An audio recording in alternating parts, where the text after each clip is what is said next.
Hello and welcome once again guys. This is Shyam Singh from PNS Automation and today we are going to discuss about the basics of the coding in a C programming.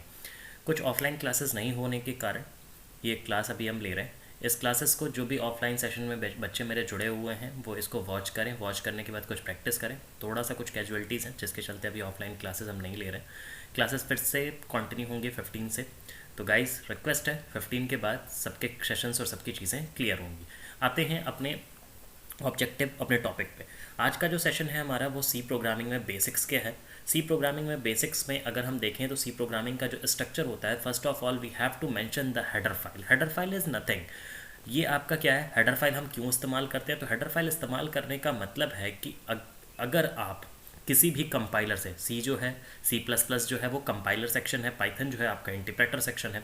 तो अगर किसी भी compiler से आप कोई भी library या कोई भी कीवर्ड्स उठा रहे हो, क्लियर, कोई भी लाइब्रेरी या कोई भी कीवर्ड आप उठा रहे हो, तो वो परमिशन कौन देता है? वो परमिशन आपका हेडर फाइल देता है. तो यहाँ से क्या परमिशन हम लोगों ने लिया? हम लोगों ने लिया है hash tag include standard input output. Standard input output function को हम लोगों ने कंपाइलर की लाइब्रेरी से इस्तेमाल किया है. और वो क्या है standard input output function? Print F और स्कैन एफ. तो प्रिंट एफ और स्कैन एफ के बारे में ओवरऑल आपको प्रोग्राम में बताने की ज़रूरत नहीं है. उसकी मीनिंग डिक्लेयर हो चुकी है हैश इंक्लूड stdio.h से.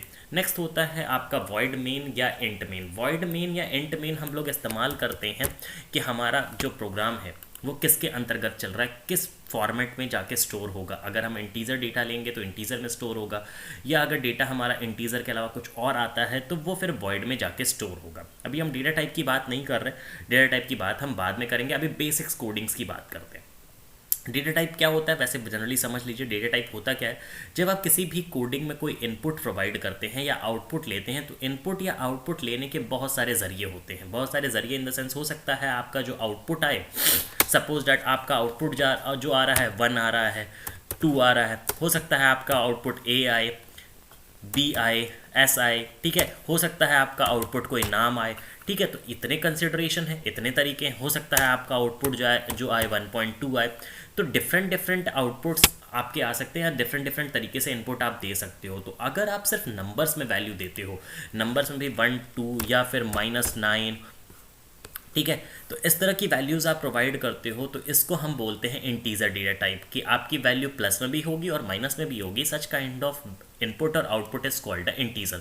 तो जहां आपको लगता है कि आपका जो रिजल्ट आने वाला है वो इंटीजर में आने वाला है, तो डेफिनेटली आप अब जब भी कोई वेरिएबल डिक्लेयर कर रहे हैं जिसके अंदर आप वैल्यूज़ डाल रहे हैं उसे आप इंटीजर दीजिए. जैसे देखिए यहाँ पे मैंने बी, या ऊपर में देखते हैं यहाँ पे मैंने एक ए लिया है वेरिएबल.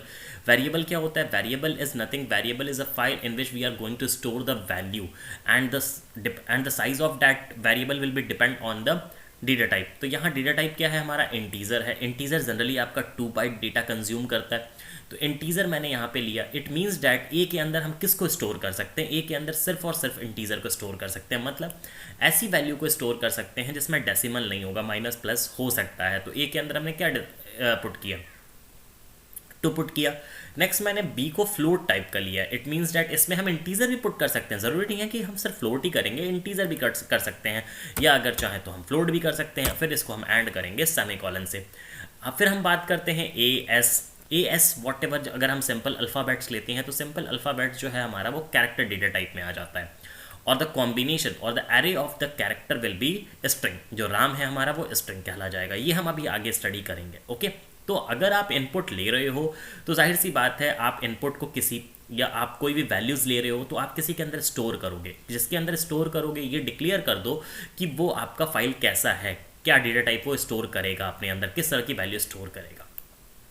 तो एक सिंपल सा कोड मैंने यहाँ लिखा है. इस कोड का मतलब क्या है? इसको भी हम हटा देते हैं यहाँ से, इसको भी एंड कर देते हैं. एक सिंपल सा कोड लिया है और इसको हम 4 कर देते हैं. सिंपल सा कोड है. कोड हमारा ये है कि एक ए हमने लिया. एक में हम क्या स्टोर करने वाले हैं? तो मेरा माइंड कह रहा था कि भाई मुझे 2 स्टोर करना है. तो 2 क्या है? इंटीजर है. तो मैंने ए के आगे लिख दिया int a equals to 2. This is a original format. आप कोडिंग में अगर आप डिक्लेयर करोगे किसी वैल्यू को तो ये ओरिजिनल फॉर्मेट है, ऐसे आपको डिक्लेयर करना होगा. Then b is equals to मैंने ऐसे डिक्लेयर कर दिया. देन सी में मुझे रिजल्ट डालना है, सी में मुझे रिजल्ट डालना है, तो सी कैसा रिजल्ट लेके आएगा, सी में जो रिजल्ट आएगा वो ए प्लस बी का आएगा, तो कैसा रिजल्ट होगा, वो भी रिजल्ट आपका इंटीजर होगा, तो यहाँ मैंने इंट ए प्लस बी कर दिया। ओके, फिर मुझे प्रिंट कराना है, मुझे प्रिंट में रिजल्ट चाहिए, तो रिजल्ट में मुझे कांस्टेंट क्या चाहिए, मुझे कांस्टेंट चाहिए value of c double equal sorry value of c is equals to, then उसके बाद परसेंट डी। परसेंट डी का मतलब क्या होता है, अब आप यहाँ पे समझ लें। परसेंट डी का मतलब होता है कहीं पे भी percentage in with a print के साथ अगर आप परसेंटेज लगाते हैं, it means that move to the next section, move to the next section. Next section क्या है इस परसेंटेज के लिए, कॉमा, कॉमा के बाद जो सेक्शन है उसमें हमें मूव कर जाना है। और देसी वे में समझना चाहेंगे डियर, तो आप बस ये समझिए परसेंटेज का मतलब हुआ आंसर, परसेंटेज का मतलब हुआ आंसर, और डी का मतलब हुआ type of data, type of data मतलब किस तरह का आंसर है। तो परसेंट डी का मतलब यहाँ पे इंटीजर आंसर होना चाहिए, डी का मतलब इंटीजर आंसर, परसेंट आई का भी मतलब इंटीजर आंसर। बट यही अगर मान लो हम यहाँ पे परसेंट एफ ले लेते, परसेंट सी ले लेते, तो परसेंट एफ का मतलब आंसर फ्लोट में, परसेंट सी का मतलब आंसर कैरेक्टर में। अगर मान लो हम परसेंट एस ले लेते, मतलब हमारा आंसर परसेंट एस का मतलब स्ट्रिंग में, ठीक है। तो परसेंट का मतलब होता है move to the next section, next section में जंप कर जाइए, ठीक है। तो नेक्स्ट सेक्शन में हम यहाँ पे जंप करके move to the next section, ठीक है। और नेक्स्ट सेक्शन मतलब परसेंटेज कहता है कि नेक्स्ट सेक्शन में जाइए, और डी का मतलब इंटीजर टाइप पे ही जाइएगा। तो परसेंट डी का मतलब क्या हुआ, ये कांस्टेंट नहीं हुआ, परसेंट डी का मतलब नेक्स्ट सेक्शन में क्या है, सी, मतलब सी की वैल्यू यहाँ पे प्रिंट कर दीजिए। इसको यहाँ से बिल्ड करते हैं, रन करते हैं। देखो द वैल्यू ऑफ सी, ये कांस्टेंट आया आपका, परसेंट डी कांस्टेंट नहीं है, परसेंट डी पे क्या आ गया आपका, नेक्स्ट सेक्शन में जो रखा हुआ है उसका आंसर आपको निकल के मिल गया। नेक्स्ट सेक्शन में क्या रखा है, सी रखा है, सी का आंसर 6 निकल के आ गया। ओके, क्लियर है यहाँ तक, ठीक है। अब थोड़ा सा और आगे मूव करते हैं, ऑपरेटर को अभी रोक देते हैं, अभी बेसिक कॉन्सेप्ट को समझ लेते हैं, देन उसके बाद ऑपरेटर की बात करेंगे, ठीक। नेक्स्ट सेक्शन की बात करते हैं।